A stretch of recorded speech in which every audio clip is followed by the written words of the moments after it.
What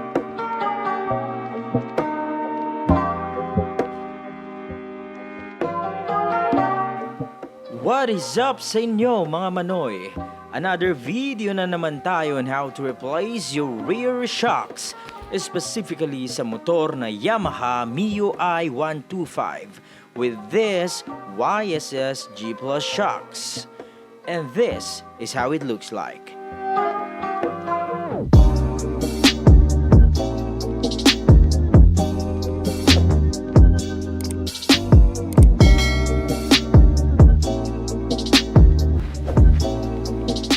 Inclusion out from the box. Siyempre ang ating lock nut.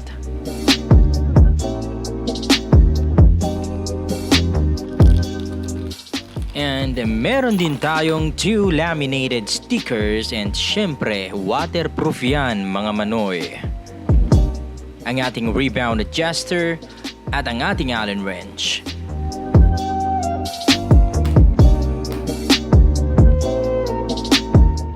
Gamit ang Allen wrench para luwagan ang lock ng ating adjuster. And ito naman ang ating adjuster. Play right kung gusto mong tigasan ang play ng shocks, and play left naman kung gusto mong mas malambot ang play ng ating shocks. And meron din tayong extra bushing kasi nga yung nakalagay na stock sa ating YSS ay para sa sporty na motor.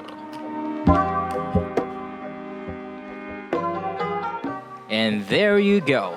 That's all there is. Baklas na tayo.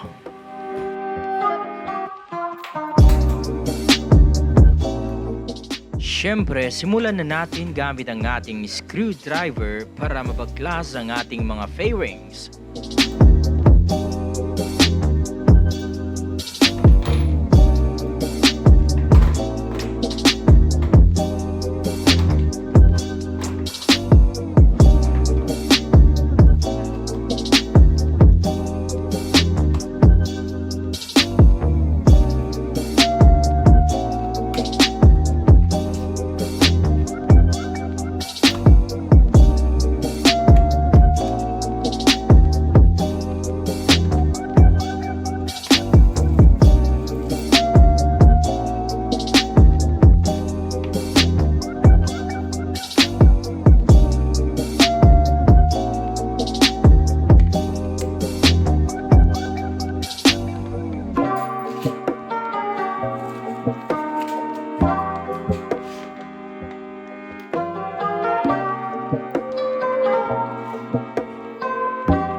Alright, gamit ulit ang flat screwdriver para matanggal ang ating reflectorizer sa likod ng motor para tayo ay magkaroon ng access dun sa ating shocks.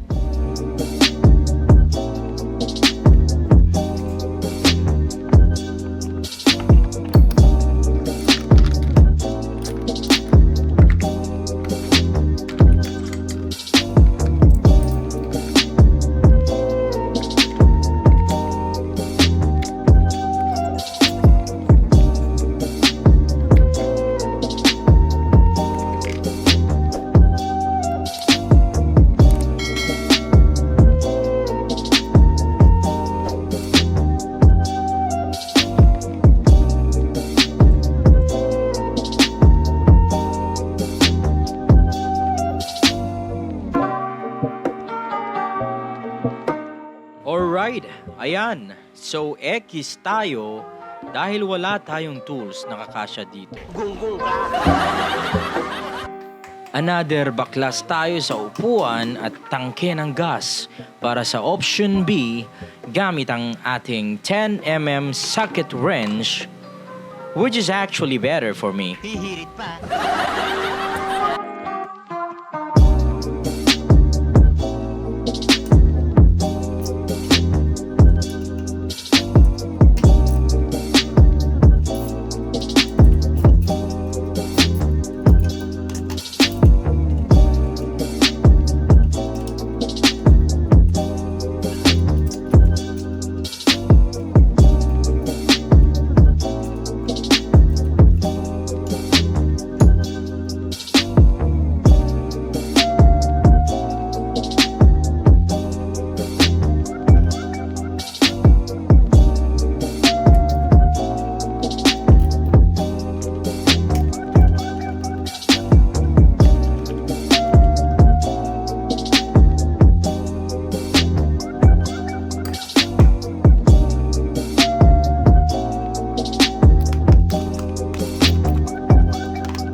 Yun, at successful naman tayo sa pagbaklas ng ating tangke.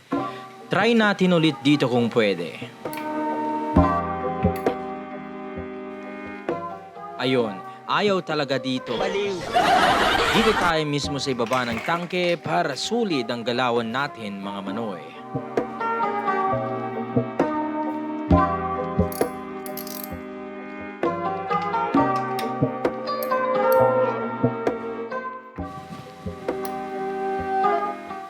So ayan, as you can see, gamit na din tayo ng rubber mallet, pamukpok para di na tayo gagamit ng malakasang puwersa, mga manoy.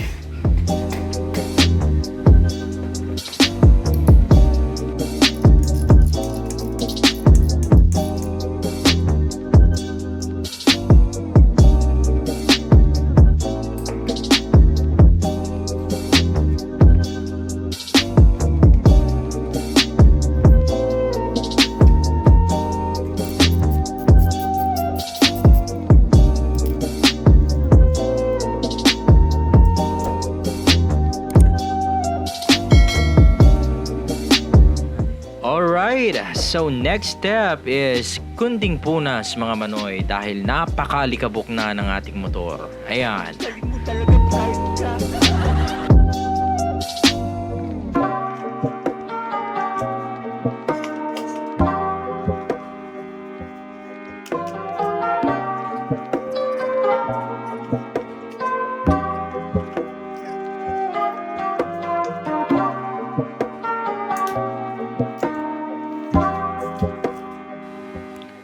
Yun. And bago natin tanggalin ang old rear shock, be aware no, mga manoy, dahil maglulupaypay ang iyong motor pagkatanggal ng old shocks. Kaya hinay-hinay lang.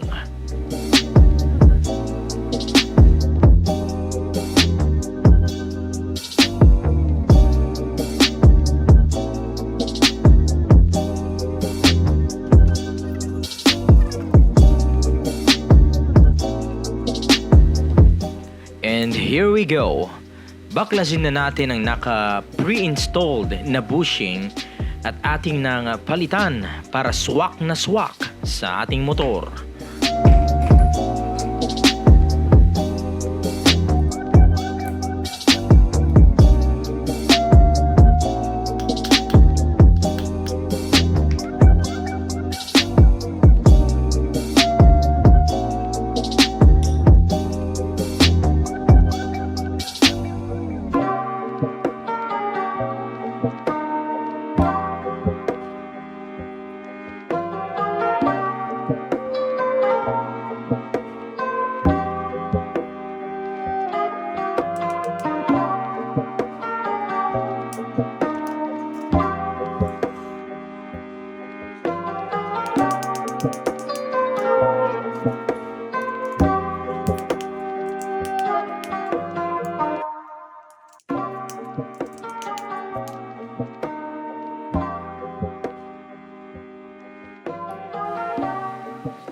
Yon, ganyan lang kasimple mga manoy.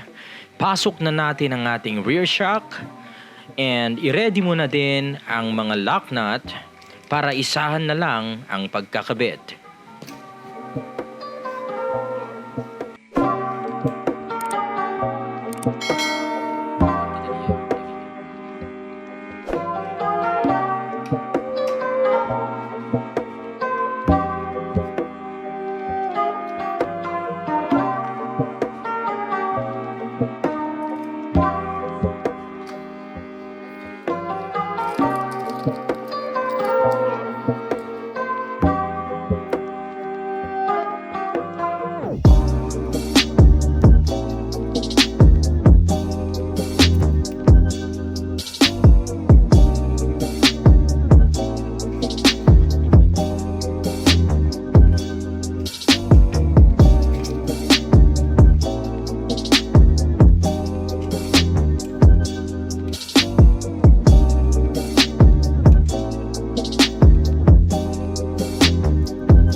And here we go. We're almost done. Maraming salamat sa iyong oras, panonood at suporta sa aking channel. Naway may natutunan na naman tayong bago at kunting kaalaman. Hanggang sa muli, ito po si Ride with Sid. Ride safe!